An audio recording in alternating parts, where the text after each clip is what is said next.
Hi అందరికీ, అందరూ ఎలా ఉన్నారు? నేను మీ నెక్స్ట్ డోర్ అక్కని వచ్చేసా. ఒక పాతకాలం నాటి చేపల పులుసు రెసిపీతో. ఇది మా అమ్మమ్మ రెసిపీ.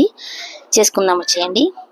సో ఇది ఫస్ట్ క్లిప్ మిస్ అయిందనమాట. ఇందులో నేను గసగసాలు, జీలకర్ర అండ్ కొంచెం చెక్క వేసి ఆల్రెడీ దంచాను రోట్లో. దానిలో ఇంకొంచెం ఒక 2 ఇంచుల వరకు అల్లం వేసి బాగా నూరుకోండి. దాని తర్వాత వెల్లుల్లిపాయ ఒక ఫుల్ పాయ వేసేసాను నేను. ఒక వెల్లుల్లిపాయ, అల్లం వెల్లుల్లి బాగా నలిగిన తర్వాత ఒక మీడియం సైజ్ ఆనియన్ అది కూడా వేసుకొని మనం బాగా దాన్ని నూరుకోవాలి. మిక్సీలో వేసుకున్న పర్లా, బట్ నూరుకుంటే మనకి ఇంకా టేస్ట్ బాగుంటుంది. సో ఉల్లిపాయ బాగా నూరుకుని మిక్స్ అయిపోయిన తర్వాత ఒక 4 పచ్చిమిర్చి కూడా వేసుకొని నూరేసుకోండి. అండ్ మనం పచ్చిమిర్చి డైరెక్ట్గా చీల్చుకొని కూడా వేసుకోవచ్చు, బట్ ఈసారి మమ్మీ సారి ఇలా నూరేస్తుంది అనమాట. సో ఇది మనం ప్రిపేర్ చేసుకోవాల్సిన మసాలా ముద్ద. ఇదంతా ఏంటంటే మనం మొత్తం నెక్స్ట్ ప్రాసెస్లో ఈ మసాలా ముద్ద యాడ్ చేస్తాము. సో అది కూడా నేను చూపిస్తా. ఇట్లా బాగా స్మూత్గా మంచిగా మెత్తగా రోట్లో వేసుకొని మనం పేస్ట్ లాగా చేసేసుకోవాలి. నెక్స్ట్ వచ్చి కొంచెం చింతపండు, మీరు ఫిష్ తీసుకుంటారు కదా దాన్ని బట్టి తీసుకోవాలి. సో ఇవి క్లీన్ చేసుకున్న ఫిష్ అనమాట. దాదాపు ఒక 1 కేజీ 1.2 కేజీ అలా ఉంటాయి. ఫస్ట్ ఇందులో పసుపు, నెక్స్ట్ కళ్ళుప్పు, ధనియాల పొడి, ఉప్పు, కారం అన్నీ వేసుకుంటాం అన్నమాట. సో ఇది వచ్చి ధనియాల పొడి, తర్వాత ఉప్పు అండ్ కారం. ఉప్పు మీరు తగినంత వేసుకోవాలి, టేస్ట్కి తగ్గట్టు. సో మా అమ్మకి రెగ్యులర్గా అలవాటు కాబట్టి తను కొలతలు ప్రకారం తనకు తెలుసు కాబట్టి అలా వేసేస్తుంది. సో కారం వచ్చి ఒక 4 స్పూన్లు పడుతుంది. కారము నూనె మనకి కొంచెం ఎక్కువే పడుతుంది, ఎందుకంటే నాన్ వెజ్లో ఎప్పుడైనా మనకి కారం నూనె ఎక్కువ ఉంటేనే టేస్ట్ బాగుంటుంది అన్నమాట. ఎస్పెషల్లీ చేపల కూరలో నీసు వాసన రాకుండా ఉంటుంది.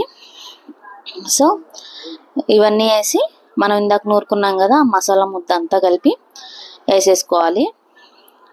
అండ్ నెక్స్ట్ ఇందులోనే మనం ఆయిల్ వేసేస్తాం అన్నమాట. ఆయిల్ కూడా వేసి ఇదంతా బాగా మిక్స్ చేసుకోవాలి.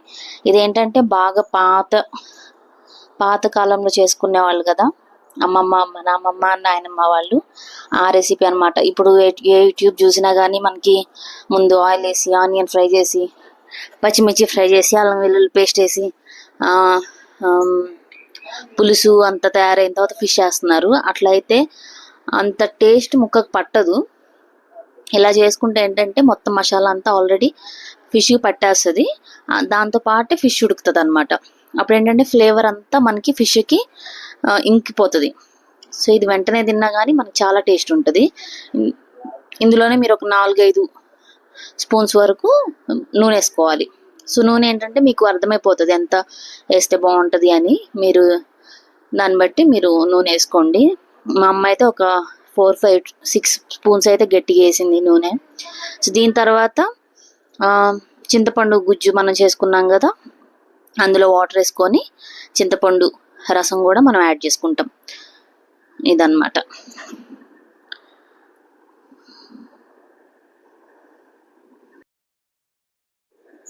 సో ఉప్పు, కారం, పసుపు, ధనియా పొడి, మసాలా ముద్ద, చింతపండు రసం అన్నీ కలిపి బాగా మిక్స్ చేసుకోవాలి. సో మనం మసాలాలో కచ్చపచ్చగా నూరుకున్నాం కాబట్టి పచ్చిమిర్చి, అది కూడా మనకి ఫ్లేవర్ ఉంటుంది అనమాట. సో నెక్స్ట్ వచ్చేసి సో బాగా మసాలా అంతా ప్రతి ముక్కకి ఈవెన్గా పట్టేలాగా తీసుకోవాలి. అండ్ ప్యాన్ కూడా మనం చేపల పులుసుకి ఇట్లాంటి ప్యాన్ అయితే ప్రతి ఫిష్ ఈవెన్గా కుక్ అవుతుంది, అదొక టిప్. సో ఇదన్నమాట.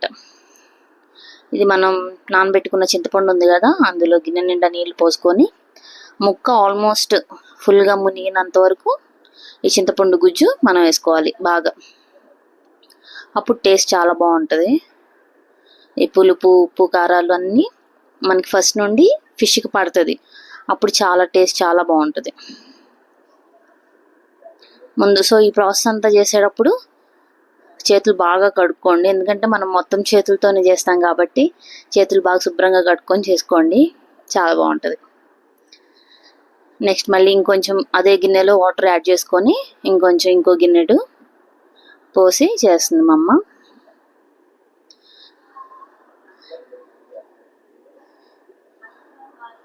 ఇట్లా మొత్తం అన్నీ యాడ్ చేసుకొని ఇంకేం లేదు, ఇంకా మనం ఓపెన్ చేసి తీయటం ఏమి ఉండదు. మధ్యలో ఒక్కసారి ఉడికిందా లేదా అని ఒక్కసారి మొత్తం ఊపి చూస్తామన్నమాట. ఈ స్టవ్ పెట్టిన తర్వాత ఇంకా అదే ఉడికిపోతూ ఉంటుంది, అన్నీ యాడ్ చేస్తాం కాబట్టి. ఒక్కసారి ఇలా చేసుకొని ట్రై చేయండి మీరు. అసలు ఇంకెప్పుడు ఫిష్ కర్రీ ఇలానే చేసుకుంటారు. Easy process and tasty process. మనకి వేరే కర్రీస్ లాగా అన్ని ఫ్రై చేసుకోవాలి అవ్వాలి అంటే చాలా టైం టేకింగ్ ప్రాసెస్ కదా. ఎట్లయితే 10 నిమిషాల ముందు మీరు ఇదంతా చేసేసుకుంటే నెక్స్ట్ ఒక 20-25 మినిట్స్లో మీకు కర్రీ రెడీ అయిపోతుంది. చాలా టేస్టీగా ఉంటుంది. లాస్ట్ ఇంకా ఆల్మోస్ట్ ఏంటంటే ముక్కలన్నీ మునిగిపోయేలాగా మనం చింతపండు పులుసు యాడ్ చేసుకుంటున్నాం. ఇప్పుడు చూసారా ఎలా ఉందో, ఇట్లా ఉంటుంది. ఆయిల్ కారాలు అన్నీ మంచిగా పడతాయి. ఇంకా ఇది పాత్రను తీసుకెళ్ళి స్టవ్ మీద పెట్టేసుకోవడమే. స్టవ్ ఆన్ చేసుకొని మీడియం ఫ్లేమ్లో పెట్టుకొని ఇంక ఉడికించుకోవడమే. మళ్ళీ ఒకసారి చూపిస్తాను నేను ఉడికేటప్పుడు. సో ఈ రెసిపీ కుదిరితే ట్రై చేసి, అండ్ మీ అమ్మమ్మ నాన్నమ్మ ఎవరన్నా ఇలా చేసేవాళ్ళేమో అదంతా కూడా నాకు కామెంట్లో చెప్పండి. And please subscribe to my YouTube channel. ఇలాంటి చాలా రెసిపీస్ నేను ఇంకా తీసుకొని వస్తా.